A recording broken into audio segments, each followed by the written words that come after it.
नमस्कार, सगरमाथा प्राइम समाचारमा स्वागत छ। म पुष्पा श्री कार्की। नमस्कार, म राधिका तामाङ। सबैभन्दा पहिले प्रमुख समाचार। द्वन्द्वकालका हत्याका विषयमा परेको मुद्दामा प्रधानमन्त्री दाहाललाई 15 दिनभित्र जवाफ दिन सर्वोच्चको आदेश। मुद्दाले अग्राधिकार पायो। नेकपा यसका अध्यक्ष माधव नेपाल प्रतिक्रियावादीहरूको सेवामा समर्पित भएको एमाले अध्यक्ष ओलीको आरोप। राजनीतिमा बेइमानी गरेको जिकिर। तरकारीको व्यापारमा बिचौलियाको हाली मुहाली। उपभोक्ताको भान्सा महँगियो। सरकारी अनुगमन फितलो।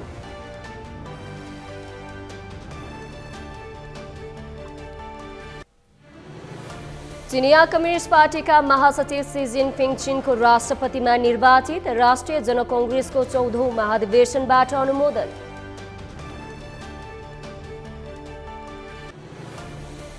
र शहीद स्मारक ए डिभिजन लिग फुटबलमा 3 स्टार क्लबको पहिलो जित। खुमलटार 2-0 गोल अन्तरले पराजित।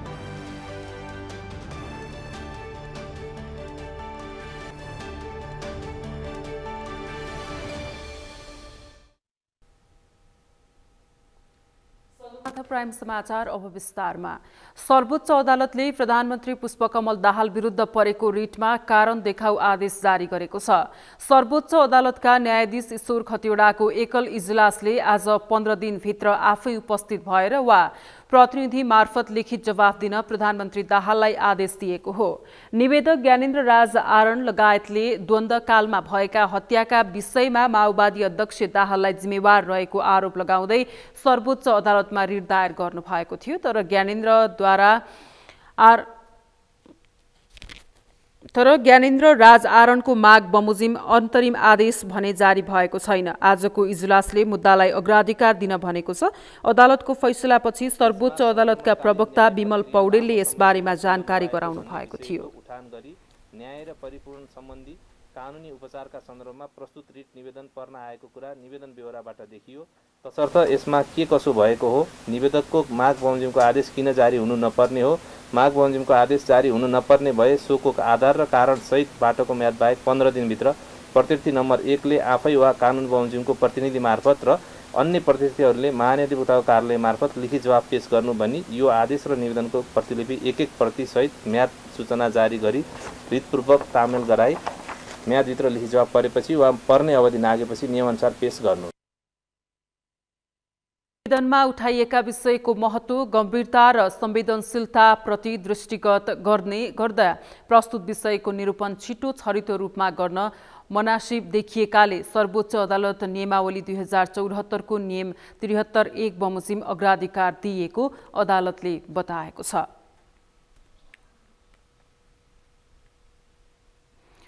नेपाल कम्युनिस्ट पार्टीका महासचिव नेत्रविक्रम चन्द विप्लवले जनयुद्धलाई अपराधीकरण गरेर उपलब्धिहरूलाई विनाश गर्नका लागि प्रधानमन्त्री पुष्पकमल दाहाललाई मुद्दा लगाइएको बताउनु भएको छ। आज 4 कम्युनिस्ट पार्टीले संयुक्त मोर्चा घोषणाका लागि आयोजित पत्रकार सम्मेलनमा महासचिव विप्लवले प्रधानमन्त्री तथा माओवादी केन्द्रका अध्यक्ष पुष्पकमल दाहाल विरुद्ध मुद्दा लगाएर गणतन्त्रलाई पश्चगामी र दलाल पुँजीपतिको हातमा हाल्दिने षड्यन्त्र गरिरहेको बताउनुभयो। उहाँले प्रतिक्रान्तिकारी सन्देश दिने उद्देश्यका साथ मुद्दा हालिएको भन्दै त्यसको जवाफ दिनका लागि आफूहरू तयार रहेको बताउनुभयो। उहाँले क्रान्तिको नेतृत्व गर्ने नेतालाई व्यक्तिगत रूपमा मुद्दा लगाउनु क्रान्तिलाई अस्वीकार गर्ने प्रवृत्तिसँग सम्बन्धित रहेको उल्लेख गर्नुभयो। महासचिव विप्लवले सो मुद्दालाई आफूहरूले अस्वीकार गर्ने बताउनुभयो। गर्न नसक्ने प्रवृत्तिको हमला हो अथवा गणतन्त्रलाई सम्पूर्ण रूपले एउटा पश्चगामी र दलाल पुँजीपति वर्गको हातमा हालिदिने षड्यन्त्र र जसले देश विश्वमा र नेपालमा एउटा परिवर्तनकारी आन्दोलनको नेतृत्व गरेको थियो त्यो सम्भव छैन है। त्यो अब कसैले पनि त्यसलाई सोच्नु हुँदैन है भनेर एउटा एकदमै प्रतिक्रान्तिकारी सन्देश दिने उद्देश्यका साथ यो मुद्दा हालिएको छ। जनयुद्धलाई अपराधीकरण गर्ने र जनयुद्धका उपलब्धिहरूलाई विनाश गर्न खोज्ने प्रवृत्तिसँग यो मोर्चा पनि लड्छ, नेपाल कम्युनिस्ट पार्टी लड्छ र त्यसको कुनै पनि जवाफ दिन हामी तयार छौँ। महासचिव चन्दले दाहालमाथिको मुद्दा व्यक्तिगत मामिला मात्रै नभएर राज्य र जनताको मामिला भएको भन्दै आफूहरू त्यसको प्रतिरोधमा उत्रिएको बताउनुभयो। उहाँले माओवादी घटकहरू एक हुने सम्भावना रहेको र त्यसका निम्ति छलफल पनि भइरहेको बताउनुभयो।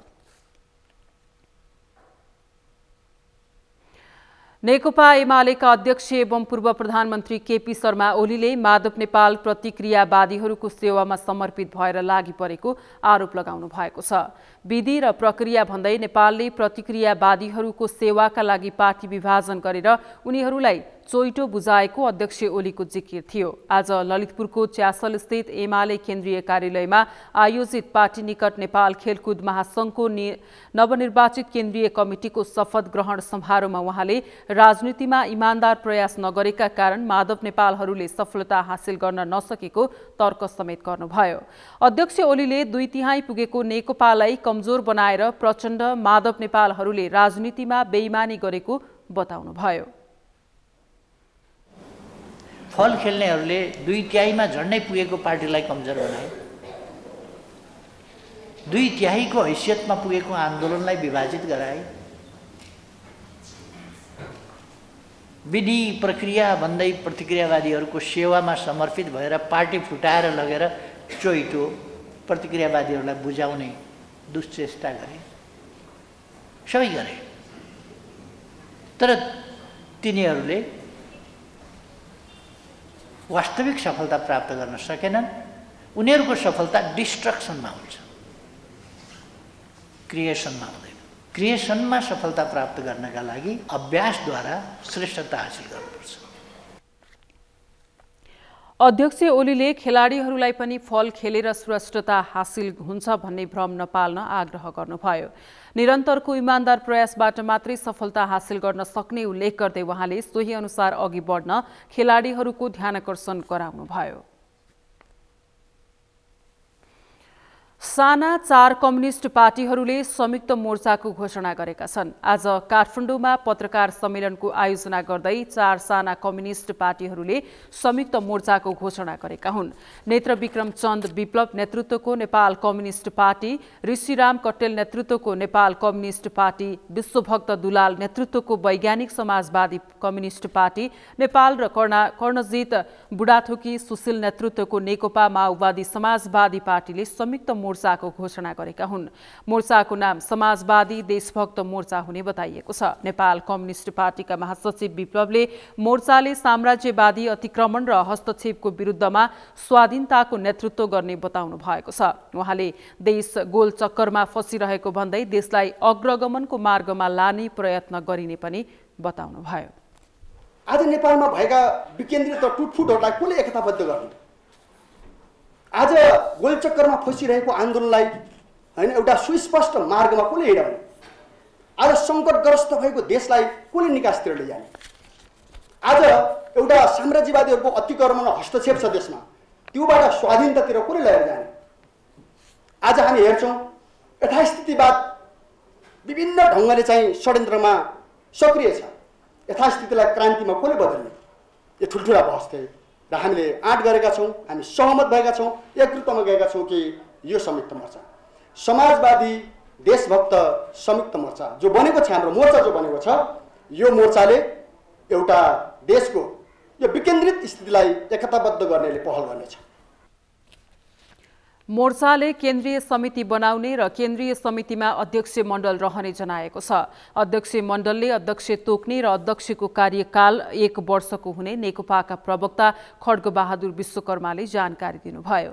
उहाँका अनुसार मोर्चाको केन्द्रीय, प्रदेश र जिल्ला संगठन हुनेछ। केन्द्रीय समितिमा 15 देखि 21 जनासम्म र जिल्लामा 11 देखि 15 जनासम्म रहने उहाँले बताउनुभयो।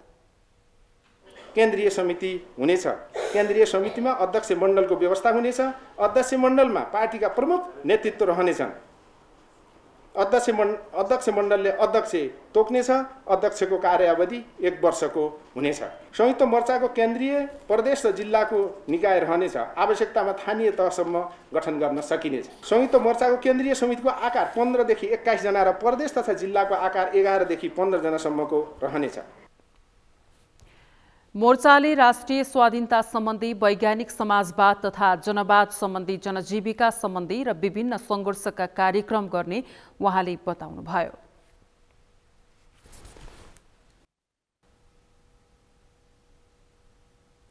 नवनिर्वाचित राष्ट्रपति रामचन्द्र पौडेलले जनताको अधिकारमाथि खेलवाड गर्नु नहुने बताउनु भएको छ। राष्ट्रपतिमा निर्वाचित भएपछि शुक्रबार बीपी संग्रहालय सुन्दरीजल पुगी पूर्व प्रधानमन्त्री स्वर्गीय विश्वेश्वर प्रसाद कोइरालाको शालिगमा माल्यार्पण गरिसकेपछि सञ्चारकर्मीहरूसँग कुरा गर्दै उहाँले यस्तो बताउनु भएको हो। राष्ट्रपति पौडेलले देशलाई नयाँ दिशा दिनु आजको आवश्यकता भएकाले त्यसलाई पूरा गर्ने आफ्नो कर्तव्य भएको पनि बताउनुभयो। उहाँले देशमा आएको परिवर्तन, संवैधानिक लोकतान्त्रिक गणतन्त्र र समावेशी लोकतान्त्रिक व्यवस्थालाई जगेर्ना गर्न आवश्यक रहेको पनि बताउनुभयो। उहाँले समावेशी लोकतान्त्रिक व्यवस्थालाई चिरस्थायी बनाउँदै समसामयिक सुधार गर्नुपर्नेमा जोड दिनुभयो।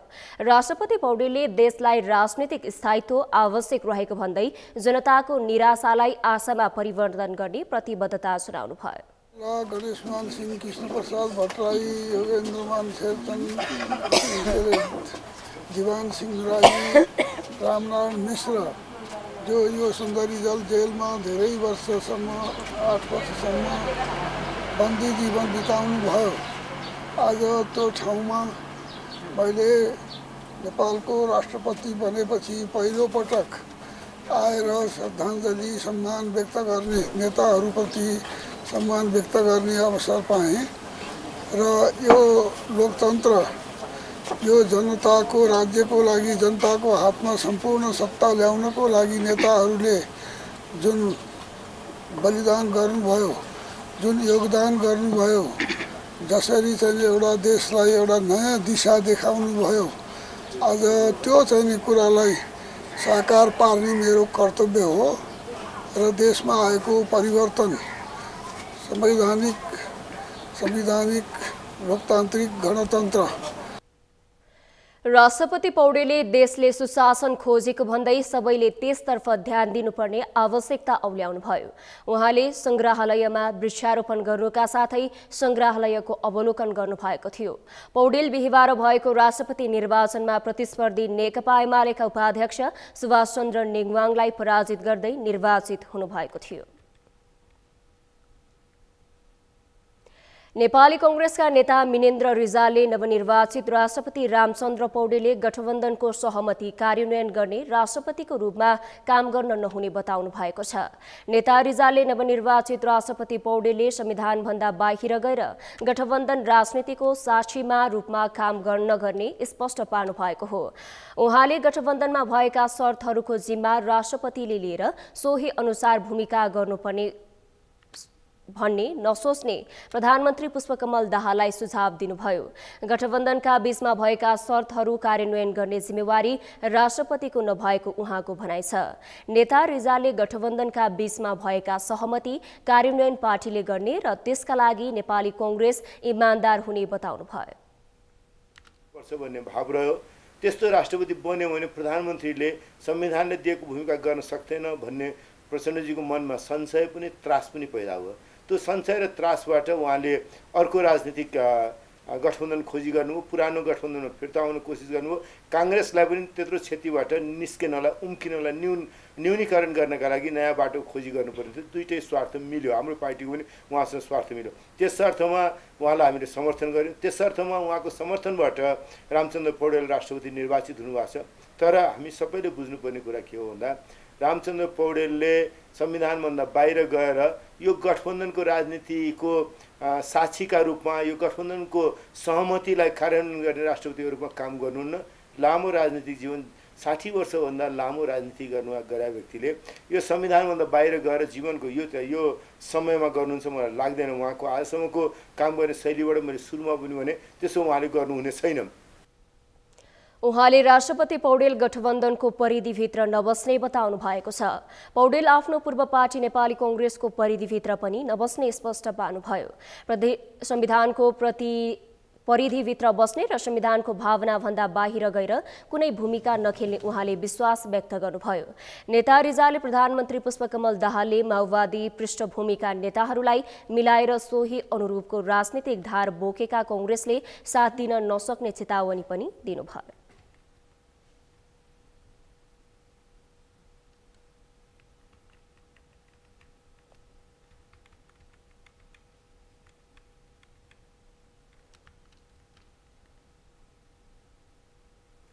नेपाली कांग्रेसका उपसभापति पूर्णबहादुर खड्काले निर्वाचन आयोगका प्रमुख निर्वाचन आयुक्त दिनेश कुमार थपलियाको भनाइप्रति असन्तुष्टि व्यक्त गर्नुभएको छ। आज 10 दलीय गठबन्धन कार्यदलको बैठकपछि सिंहदरबारमा सञ्चारकर्मीहरूसँगको भेटमा उहाँले प्रमुख निर्वाचन आयुक्त थपलियाले संविधानको व्यवस्था विपरीत अभिव्यक्ति दिनुभएको भन्दै आपत्ति जनाउनु भएको हो। उहाँले नेपालको संविधानले फरक लिङ्ग वा फरक समुदाय हुनुपर्छ भनेको उल्लेख गर्दै एउटै समुदायको पुरुष राष्ट्रपति हुन सक्दैन भनेर मात्रै संविधानले व्यवस्था गरेको बताउनुभयो। उहाँले संविधानको व्यवस्था विपरीत आयोगले निर्णय गरेको भन्दै प्रमुख निर्वाचन आयुक्त थपलियाले बोलेको कुरा मुलुकको वर्तमान संविधानले गरेको व्यवस्था अनुकूल नरहेको स्पष्ट पार्नुभयो। उहाँले आयोगले निकालेको विज्ञप्ति र प्रमुख आयुक्तले बोल्नु भएको कुरा नमिल्ने भन्दै संविधानले स्पष्ट व्यवस्था गरे अनुसार नै उपराष्ट्रपतिको उम्मेद्वार छनौट हुने बताउनुभयो। उहाँले प्रमुख आयुक्तसँग छलफल गरेर आयोगको सोचाइका बारेमा बुझेर मात्रै आफूहरू अघि बढ्ने बताउनुभयो। एउटै समुदायको पुरुष राष्ट्रपति उपराष्ट्रपति हुन सक्दैन, तर फरक लिङ्ग वा फरक समुदायको राष्ट्रपति उपराष्ट्रपति हुनुपर्छ भन्ने संवैधानिक जे व्यवस्था छ त्यो व्यवस्थाको विपरीत निर्वाचन आयोगले निर्णय गरेको छ। अहिले मैले यसो अनलाइन खबरहरू हेरेँ, प्रमुख आयुक्तले बोल्नुभयो भन्ने खबर आएको छ। उहाँले बोलेको कुरा अहिले मुलुकको वर्तमान संविधानले गरेको व्यवस्था अनुकूल छैन। उपसभापति खड्काले आज राष्ट्रपति निर्वाचन भइसकेपछिको समीक्षाका रूपमा बैठक बसेको बताउनुभयो।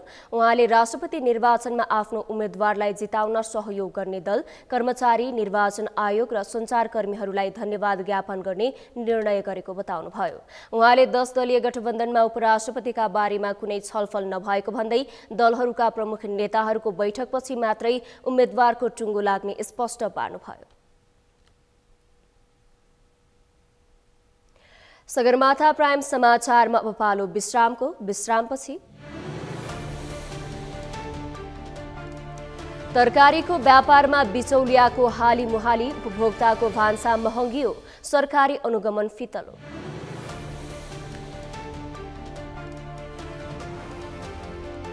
चिनिया कम्युनिस्ट पार्टीका महासचिव सी जिनपिङ चीनको राष्ट्रपतिमा निर्वाचित, राष्ट्रिय जनकांग्रेसको 14औं महाधिवेशनबाट अनुमोदन।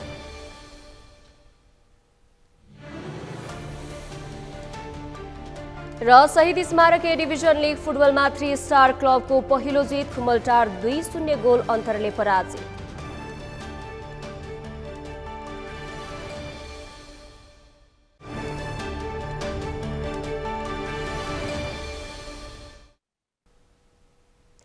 विश्रामपछि सगरमाथा प्राइम समाचारमा स्वागत छ। अब बाँकी समाचार।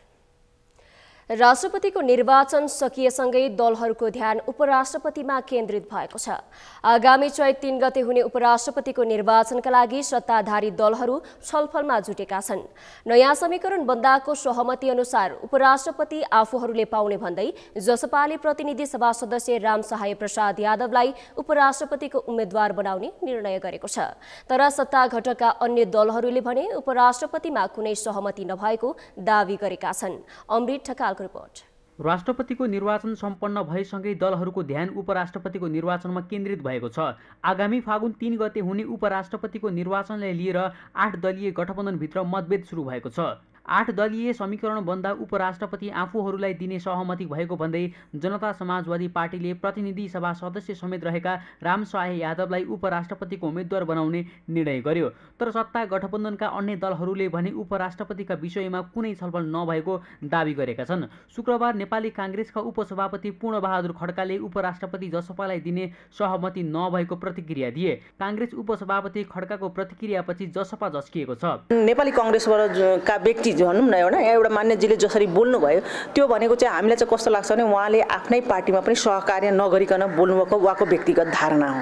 त्यसकारण त्यस्तो किनभने हामीसँग त अहिले पनि कांग्रेस र अरू दलसँग हाम्रो कुरा भइरहेको छ, तर त्यस्तो हाम्रो पार्टीको औपचारिक धारणा होइन भनेर भनेका छन्।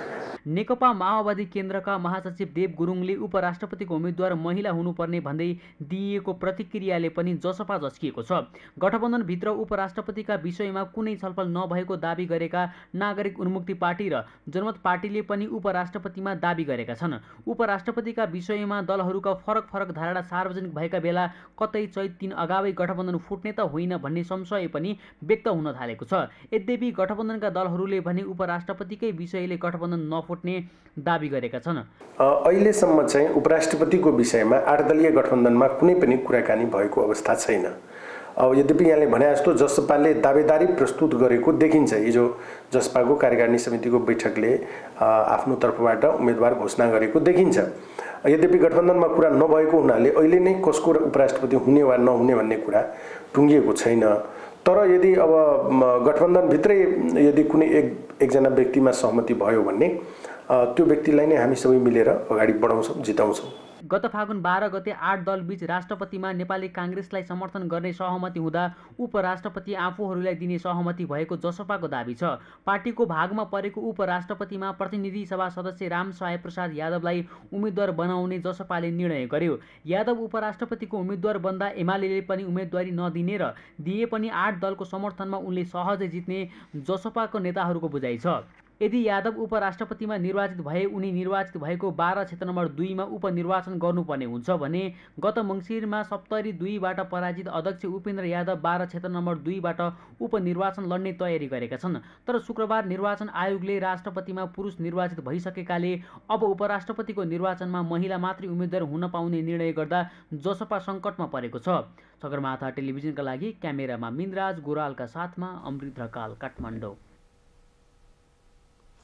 उपप्रधानमन्त्री एवं भौतिक पूर्वाधार तथा यातायात मन्त्री नारायण काजी श्रेष्ठले बुटवल नारायणगढ सडक विस्तारको कामको गति बढाउन निर्देशन दिनुभएको छ। कामको गति सुस्त भएको भन्दै गति नबढाई सरकारले ठेक्का सम्झौता रद्द गर्ने बताउनु भएको छ। उपप्रधानमन्त्री श्रेष्ठले जुन गतिमा काम हुनुपर्ने हो त्यो हुन नसके ठेक्का सम्झौता तोड्ने पक्षमा रहेको बताउनु भयो। अलिकति प्रगति भएको छ, तर चाहिँ योलाई अलि छिटै सक्न जुन गतिमा काम हुनुपर्छ त्यतै त्यो अझै पनि नभएको भइराखेको छ हामीलाई अनुभूति। हामीले त्यसो त अरू चाहिँ विद्युत प्राधिकरण लगायतहरूसँग पनि यो उहाँहरूको कामलाई सहज बनाउनलाई आफ्नो तर्फबाट गरिदिनुपर्ने सबै काममा पनि कुरा गरिसकेका छौँ। हामी अझै केही हेर्छौँ। हामी मुख्य कुरा के हो, काम हुनु पऱ्यो, प्रगति तीव्र हुनु पऱ्यो र छिटो सकिनु पऱ्यो भन्नेमा हामी छौँ। अझै हामी यसलाई तीव्रतापूर्वक अगाडि बढाउन अनुरोध गरिराखेकै छौँ। नवलपरासी पुगेका नेकपा माओवादी केन्द्रका वरिष्ठ उपाध्यक्ष समेत रहेका श्रेष्ठले आज नै कावासती 16 डण्डामा आफ्ना कार्यकर्ताहरूलाई प्रशिक्षण दिनुभएको थियो। तरकारीमा आफू खुसी मूल्यका कारण उपभोक्ता मारमा परेका छन्। तरकारीको थोक मूल्य निर्धारण गरिएका कालीमाटी, बल्खु लगायतका बजारमा सस्तोमा पाइने तरकारी उपभोक्ताको भान्सासम्म पुग्दा भने निकै महँगो हुने गरेको छ। कालीमाटी बजारमा प्रति किलो 18 देखि 26 रुपैयाँमा पाइने तरकारी उपभोक्ताले किन्दा प्रति किलो 40 देखि 50 रुपैयाँसम्म खर्च गर्नुपर्ने अवस्था छ। प्रभावकारी नीति र फितलो सरकारी अनुगमनले मूल्यमा एकरूपता नभएको तथा बिचौलियाले धेरै नाफा लिने गरेको उपभोक्ताको गुनासो छ। मेनुका लम्सालको रिपोर्ट। बिचौलियाले धेरै नाफा लिँदा दैनिक उपभोग्य तरकारीको मूल्य महँगो भएको छ। थोक बजारमा भन्दा उपभोक्ताको भान्सामा पुग्दा तरकारीको मूल्य दोब्बरसम्म हुने गरेको छ। त्यसो त तरकारी उत्पादक किसानले भने निकै सस्तोमा तरकारी बेच्नुपर्ने बाध्यता छ। सरकारले तरकारीको मूल्यमा एकरूपता कायम गर्न नसक्दा व्यापारीहरूले आफू खुसी तरकारीको भाउ तोक्ने गरेका छन्। त्यसको प्रत्यक्ष मारमा उपभोक्ता पर्ने गरेका छन्। कालीमाटी बजारमा प्रति किलो 18 देखि 26 सम्म पर्ने आलु खुद्रा पसलमा 40 देखि 50 रुपैयाँ पर्ने गरेको छ। प्रति किलो 20 रुपैयाँ पर्ने बन्दा खुद्रा पसलमा 45 देखि 60 रुपैयाँसम्म पर्ने गरेको छ भने किलोको 36 रुपैयाँ पर्ने प्याज खुद्रा पसलका व्यापारीले 70 रुपैयाँमा बेच्ने गरेका छन्। तरकारी व्यवसायीहरूले ढुवानी खर्च लगायतका कारण तरकारीको मूल्य धेरै देखिए पनि नाफा भने कम रहेको तर्क गर्ने गरेका छन्। हामीहरू बढाएको छैन नि, बजारमै बढाउँछ त अनि हामीहरू के गर्नु? हामीहरू ल्याएर मात्रै दामको दाम दिएर त भएन नि, भाडा यत्रो छ 20-20 हजार त भाडा तिर्नुपर्छ। यसरी त उपभोक्ताहरू मारमा पर्छ नि, यहाँले सोच्नु भएको छैन? मैले त सोचिरहेको छु नि, हाम्रो 32 रुपियाँ परिरहेछ नि, माटो सबै गरेर त 35 रुपियाँ आफै पर्छ, अनि किलोमा त 5 रुपियाँ खानै पर्यो नि। यस्तो हुन्छ, कालीमाटीमा आइपुग्दाखेरि नेपाली नै आलु आइपुग्दैन, त्यहाँ बाहिर तराईको पनि आउँछ, इन्डियाको पनि आउँछ, जहाँको पनि आउँछ नि। हामीले आउँछ भक्तपुर साँगातिरको आलु आउँछ नि त, त्यसले गर्दा रेट फरक पर्छ। 30-40 रुपियाँ आउँदाखेरि अब उहाँ पर्छ, कमिसन ल्याउँछ, हामीलाई नि अझ अर्को ल्याउने हुन्छ नि त, त्यसले गर्दा उसले 5 रुपियाँ खान्छ, फेरि हामीले 5 रुपियाँ खाँदा त्यो 10 रुपियाँ पर्न जान्छ। बजारमा तरकारीको मूल्यमा 20 देखि 30 रुपैयाँको अन्तर पाइएको छ। कुनै तरकारीमा झन्डै दोब्बर मूल्यको अन्तर देखिन्छ। सरकारी अनुगमन फितलो हुँदा व्यापारीहरूले मनपरी तरकारीको मूल्य तोकिरहेको उपभोक्ता अधिकार कर्मीको भनाइ छ। किसानसँग एउटा ल्याउने, तरकारी बजारमा एउटा ल्याउने र तरकारी बजारबाट उपभोक्ताका 3 तह मात्रै कायम गर्न सकियो भने के हुन्छ भन्दा, जसरी अहिले तरकारीमा 6-7 तहभन्दा बढी छ नि, ती तहहरू नियन्त्रण हुन्छन्, नियमन हुन्छ, किसानले पनि आफ्नो उत्पादनको मूल्य पाउँछ र उपभोक्ताले पनि के हुन्छ न्यायोचित मूल्यमा वस्तु सेवाको उपयोग गरेर तरकारीको उपयोग गर्न पाउँछन्। त्यसकारणले अनुगमन नियमन कारबाही सँगसँगै बजार व्यवस्थित गर्नको निमित्त राज्यको स्पष्ट ध्यान हुनु पर्यो र भएका नियम र कानुनको कार्यान्वयन गर्ने काम गर्नु पर्यो। किसानसँग सस्तो मूल्यमा किन्ने तर उपभोक्तासम्म आइपुग्दा उक्त वस्तुको भाउ चुलिने गरेको छ। तरकारी किसानबाट उपभोक्ताको भान्सासम्म आइपुग्दा तरकारी थोक व्यापारी खुद्रा पसल हुँदै आउँदा उनीहरूले लिने नाफा समेत जोडिएर आउँदा महँगो भएको हो। धेरै मारमा पर्छ नि, अलिअलि भनेको हुन्छ होइन, डबल नै खानु भनेको मार होइन त। अनि त्यो छ अब जस्तै टोलमा घरमा होइन सबै सहज गराइदियो भने त सबैलाई राम्रो हुन्छ नि होइन। त्यहाँ 10 रुपियाँ किलो हो भने यहाँ 50 रुपियाँ किलो भइरहेको हुन्छ।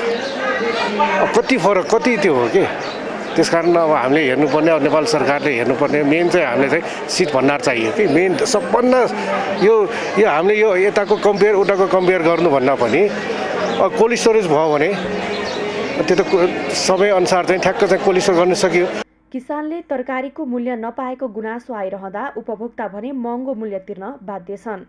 यस्तो अवस्थाको अन्त्य गरी उपभोग्य वस्तुको मूल्य घटाउनका लागि सम्बन्धित सबैको ध्यान जान आवश्यक छ। सगरमाथा टेलिभिजनका लागि क्यामेरामा सुनिल कोलीका साथमा मेनुका लम्साल, काठमाडौँ। बिचौलियाले धेरै नाफा लिँदा दैनिक उपभोग्य तरकारीको मूल्य महँगो भएको छ। थोक बजारबाट उपभोक्ताको भान्सामा पुग्दा तरकारीको मूल्य दोब्बरसम्म हुने गरेको छ। यसै सन्दर्भमा आज हामीले सगरमाथा जनबोलीमा सर्वसाधारणलाई सोधेका थियौं, दैनिक उपभोग्य वस्तुमा हुने बिचौलियाको चलखेल कम गर्न के गर्नु पर्ला? हेरौं उनीहरूको भनाई उनीहरूकै शैलीमा।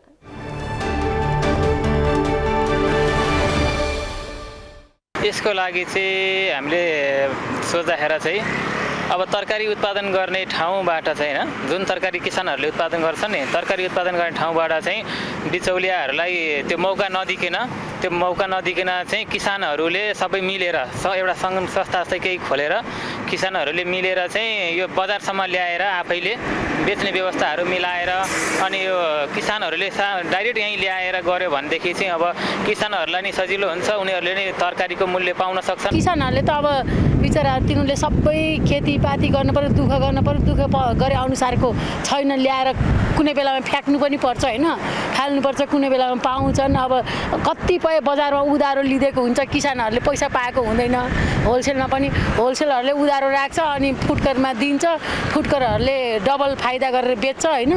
त्यही त अनि किसान जति बेला नि मारमै छ। यसमा जो अहिलेको वर्तमान परिस्थितिमा जनताको भोग्य समानप्रति भएको चाहिँ नि एउटा दलाली हस्तक्षेप जस्तो र गरिब वर्गहरूलाई चाहिँ एकदम बिचल्लीको जस्तो जो तनावगरी स्थिति अवस्था आएको छ, यो राज्यले पहल गर्नुपर्ने हो। सरकार त्यसको लागि उत्तरदायित्व गम्भीर हुनुपर्ने हो र यसलाई निमुख गर्नुको लागि जबसम्म चाहिँ सरकारले कडो कदम उठाउँदैन तबसम्म चाहिँ अलिकति यो असम्भवको कुरा छ र सरकार नै जिम्मेवारी हुनुपर्छ भन्ने जस्तो मलाई लाग्छ। हामी तरकारी कृषकबाट उठाएर ल्याउँछौँ, म एउटा व्यापारी पनि हो, कालीमेटी ल्याएर दिन्छौँ, उनीहरूले लगानी गर्छ, 200 रुपियाँ क्रेट, एउटा क्रेट 200 रुपियाँमा किन्छ, पसलले लान्छ, त्यो क्रेट लिएर आउँदैन फिर्ता। समस्या मेडिकललाई बिचौलिया भन्न मिल्दैन, किनभने क्रेट लान्छ, एक क्रेट गोलमा किन्छ, उसले क्रेट फिर्ता ल्याउँदैन, नलिएर आएपछि के गर्छ उसले 100 रुपियाँ खान्छ हो। रासै पुँजी खाएर हिँड्छन् भने खुजुरा बेच्नेले पनि चाहिँ नि विचार गर्नु पर्यो। पहिलो कुरो त हामी उत्पादन क्षेत्रमा चाहिँ कति पनि न त राज्यले सोच गयो उत्पादन क्षेत्रमा न त यहाँको चाहिँ नागरिक भएर नागरिकको उसमा चाहिँ सोच्यौँ हामीले एक त उत्पादन नै घटायौँ। जो चाहिँ दूरदराजको किसानहरूले जति उत्पादन गरेको छ त्यसमा पनि बिचौलेहरूको चाहिँ चलखेल हुनुको कारण चाहिँ के हो भने चक्लाबन्दीमा चाहिँ खेती नगर्नुको कारण जस्तो लाग्छ। अब न्यूनीकरण गर्नको लागि चाहिँ एउटा नियम हुनु पर्यो कि सरकारले चाहिँ छाडा छोडिएको छ, त्यसलाई नियमबद्ध रूपमा चाहिँ कृषकले जुन उत्पादन गरेको चिजलाई चाहिँ व्यापारीले उचित मूल्य तिरेर ल्याएर बेच्यो भने चाहिँ एक किसिमको उत्पादन गर्ने मान्छेलाई पनि राम्रो हुन्छ।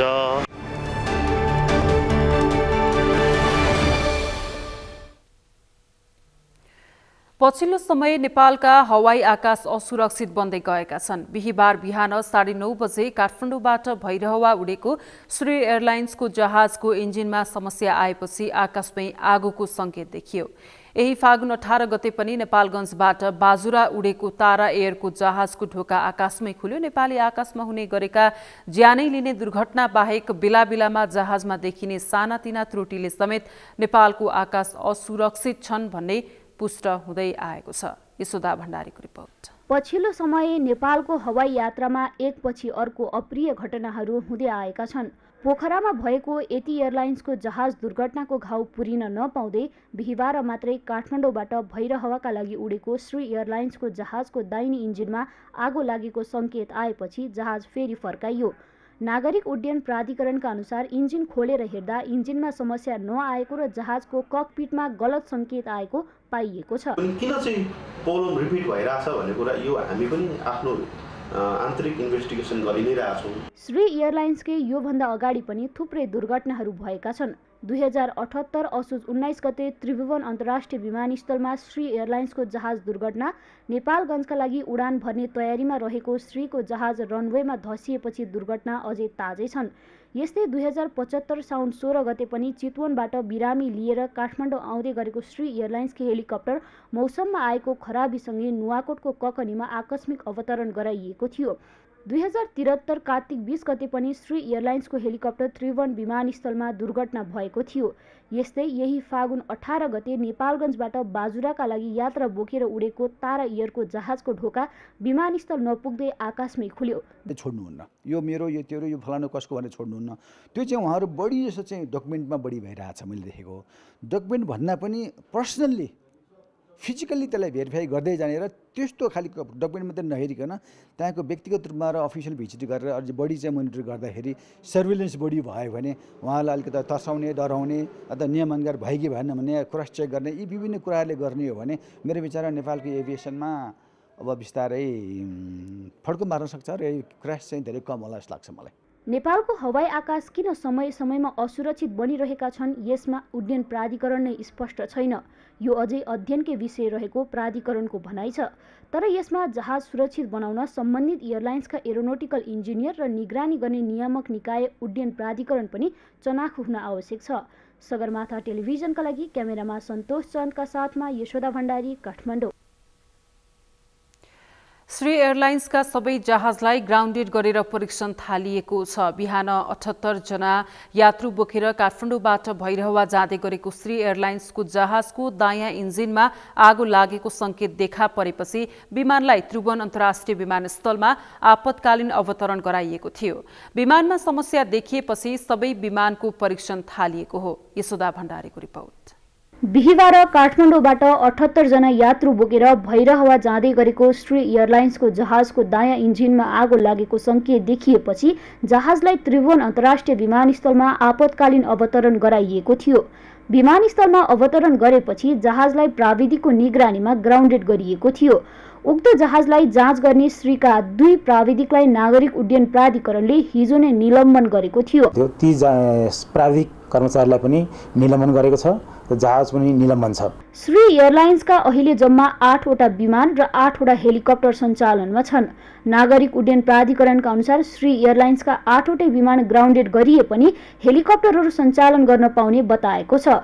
श्री एयरलाइन्सका सबै विमानहरूको सूक्ष्म प्राविधिक निरीक्षण गरेर उडान योग्य रहेको नरहेको थाहा भएपछि मात्र उडान नियमित सञ्चालनमा आउने प्राधिकरणले जनाएको छ। श्री एयरलाइन्सका प्रबन्धक अनिल मानन्दरले निरीक्षणको काम भइरहेको र निरीक्षणपछि थप जानकारी दिने जनाएका छन्।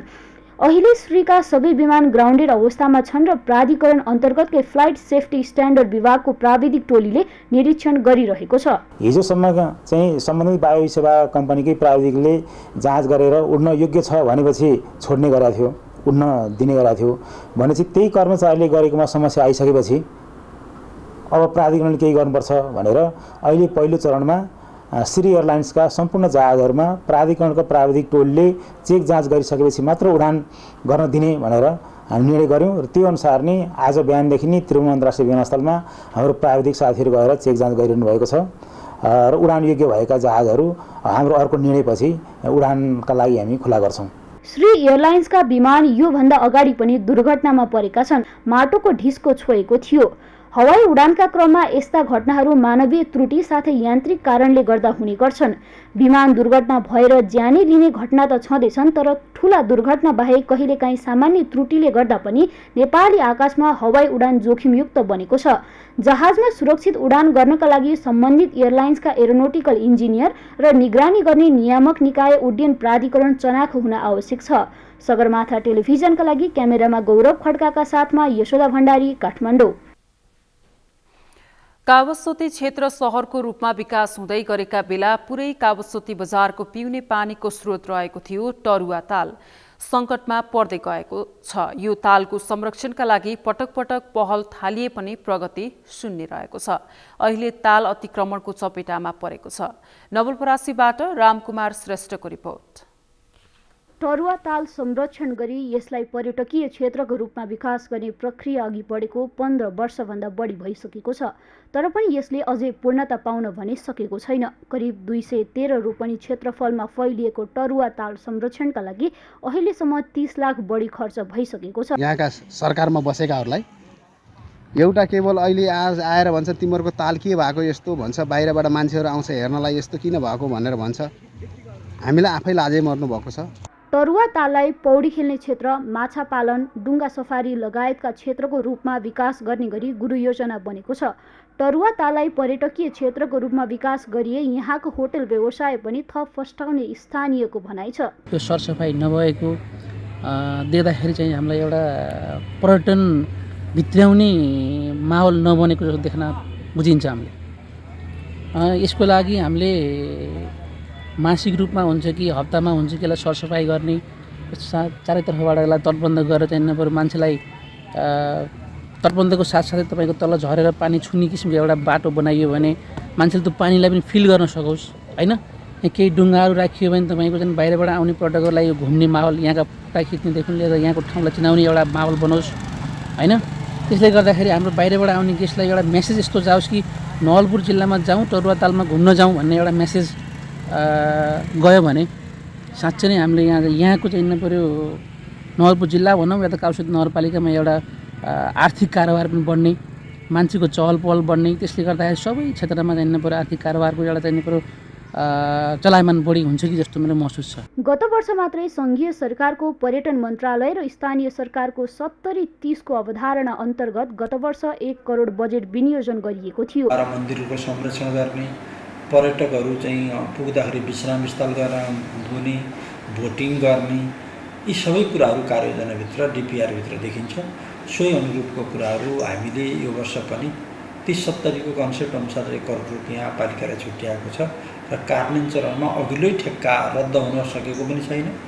रद्द गर्नको निम्ति सङ्घीय सरकारसँग अनुमति माग्नुपर्ने, जुन सङ्घीय सरकारको चाहिँ बजेट भएको हुँदा र सम्पन्नता कति कामको मूल्याङ्कन भयो भने प्राविधिक रिपोर्ट पनि नआउने र त्यो भएको बिल भरपाईहरू पनि पेस गरेको देखिँदैन। त्यसकारण केही ढिलो भएको र अब यो 1 महिना करिब फागुनको उसबाट चाहिँ ठेक्का तोड्न परे पनि, निरन्तरता दिन परे पनि त्यो कुराहरू अगाडि बढ्ने क्रममा जानकारी आउँछ। जमिन मुनिको पानीको सतह घट्दै गइरहेको भन्दै त्यसको संरक्षणका लागि कतिपय स्थानमा कृत्रिम ताल बनाइरहँदा यहाँ प्राकृतिक रूपमा बनेको ताल संरक्षण हुन सकेको छैन। कावासेतीको मुटुमा रहेको यस तालको संरक्षण गर्न सके नवलपुरको कावासेतीलाई पर्यटकीय क्षेत्रको रूपमा विकास गर्न यसले थप मद्दत पुग्नेछ। सगरमाथा टेलिभिजनका लागि नवलपरासीबाट रामकुमार श्रेष्ठको रिपोर्ट। सगरमाथा प्राइम समाचारमा पुनः पालो विश्रामको विश्रामपछि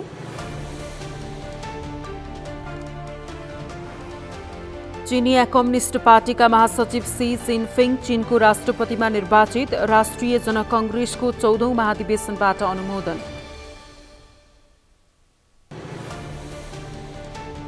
र शहीद स्मारक ए डिभिजन लिग फुटबलमा 3 स्टार क्लबको पहिलो जित। खुमलटार 2-0 गोल अन्तरले पराजय।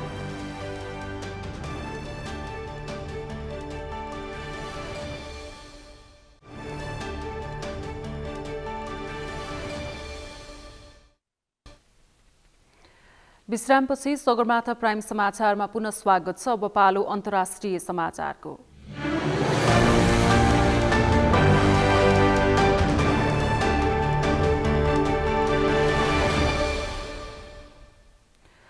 जनगणतन्त्र चीनको राष्ट्रपतिमा चीनिया कम्युनिस्ट पार्टी सीपीसीका महासचिव सी जिनपिङ निर्वाचित हुनुभएको छ। चीनमा जारी राष्ट्रिय जनकंग्रेसको 14औं महाधिवेशनले सी जिनपिङलाई सर्वसम्मतले राष्ट्रपति चयन गरेको हो। महाधिवेशनले महासचिव सीलाई केन्द्रीय सैन्य आयोग सीएमसीको अध्यक्षमा समेत निर्विरोध निर्वाचित गरेको छ। राष्ट्रपतिमा पुनः निर्वाचित भएपछि उहाँले ग्रेट हल अफ द पिपलमा संविधानप्रति आफ्नो निष्ठा एवं प्रतिबद्धता दोहोर्याए। त्यसैगरी महाधिवेशनले हान झाङलाई उपराष्ट्रपतिमा निर्विरोध निर्वाचित गरेको छ।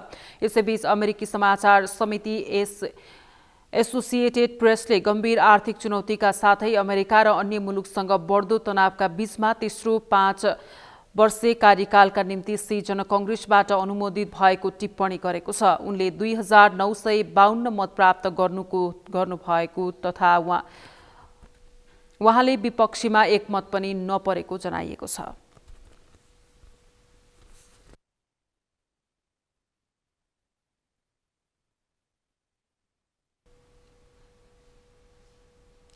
सगरमाथा प्राइम समाचारमा बपालो खेल समाचारको।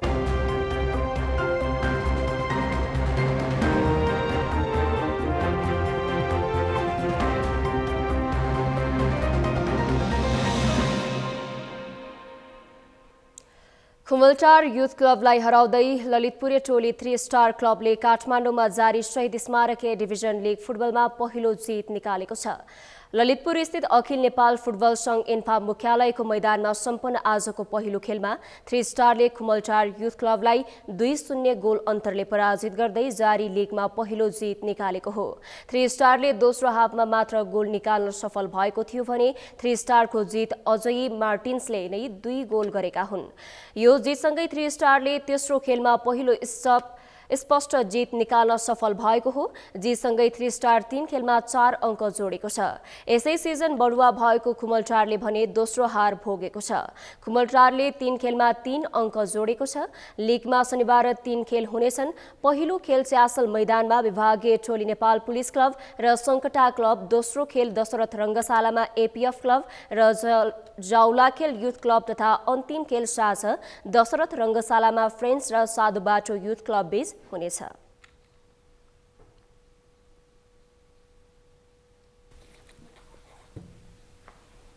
समाचारको अन्त्यमा मुख्य समाचार पुनः एकपटक। द्वन्द्वकालका हत्याका विषयमा परेको मुद्दामा प्रधानमन्त्री दाहाललाई 15 दिनभित्र जवाफ दिन सर्वोच्चको आदेश। मुद्दाले अग्राधिकार पायो। नेकपा यसका अध्यक्ष माधव नेपाल प्रतिवादीहरूको सेवामा समर्पित भएको एमाले अध्यक्ष ओलीको आरोप। राजनीतिमा बेइमानी गरेको जिकिर। तरकारीको व्यापारमा बिचौलियाको हाली मुहाली, उपभोक्ताको भान्सा महँगियो, सरकारी अनुगमन फितलो।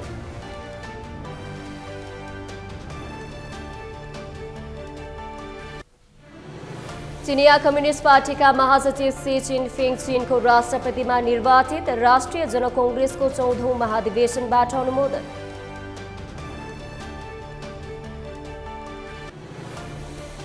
र शहीद स्मारक ए डिभिजन लिग फुटबलमा 3 स्टार क्लबको पहिलो जित। खुमलटार 2-0 गोल अन्तरले पराजित।